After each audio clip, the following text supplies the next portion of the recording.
All right, let's check in with Morgan, who recently caught up with the stars of Superman.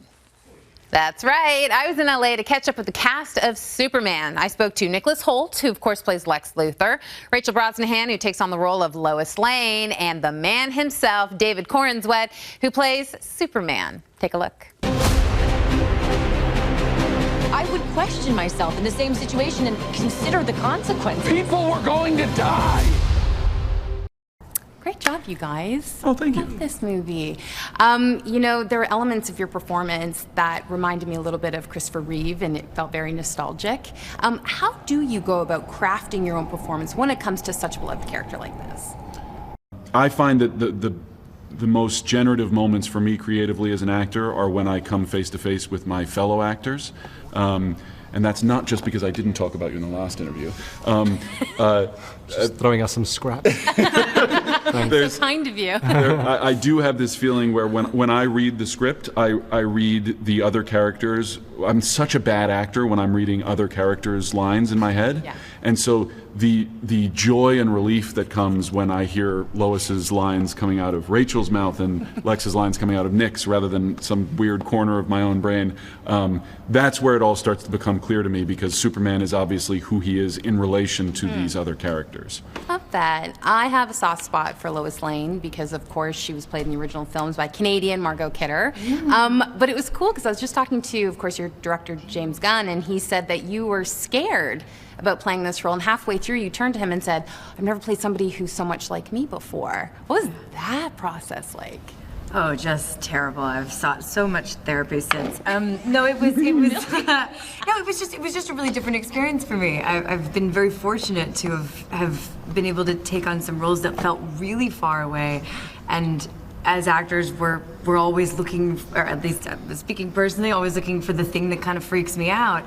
And in addition to obviously other parts of this film that were brand new for me as an actor, that felt really strange to look in the mirror and look the most like myself I've ever played. And I feel like I deeply understood parts of this character, and sometimes that can create a brand new challenge, I suppose. But it was really, really fun. Were there ever moments where you're delivering a line or doing something that you're like, man, people are really gonna hate me? Oh, it was a huge moment. Yes, absolutely. We're scared for you. There's moments that aren't in the film, the things that I did where James was like, wow, that was horrible. To be fair, there are some moments that are in the film, but then there are some that didn't make it into the film because they were probably too horrible. Evil. Yeah. Oh well. You did those moments very well. Thanks. That's fun.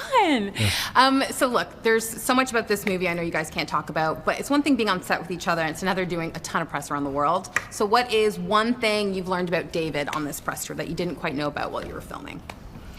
One thing I've learned about David, you know, David's a TikTok champion. Really? And did not see that coming. He's a little bit confused, but nails the assignment every time. To be clear, I don't have TikTok. Okay, it's just when I'm assigned a TikTok to perform. We've been doing some TikToks, and man, who knew? He's been nailing it. Yeah, get on TikTok, David. Okay, Nicholas, what about you and Rachel? Anything you've learned about Rachel? She likes gas station coffee, apparently. No, you don't. Which I think is probably a lie. She just said it. No, I actually really do. Really? Yeah. I think I like it better than other coffee, except Nespresso. Okay. Oh, give her the deal. So you don't give her the deal. Like, Clooney's on the phone. This is a fun question. Okay. David, what about Nicholas? Anything you learned about him? His turn. Go. He has he has the most, what is it? It's not quite that you have a dirty sense of humor, but like your first thought. Yes, he does. Is always that like the filthiest. Yeah, it is filthy. Filthiest sense of humor. And I've learned since he's explained to me that his strategy in life is to take that instinct, dial it back 10%, and then deliver it with his quintessential English sense of charm and batting his eyelids, and it works for him, and I'm envious. It's a good parenting tip. There's always a lot going on in there. I like that. Thanks, guys. Thank you so much. Thank you very much. And Superman is in theaters everywhere this Friday.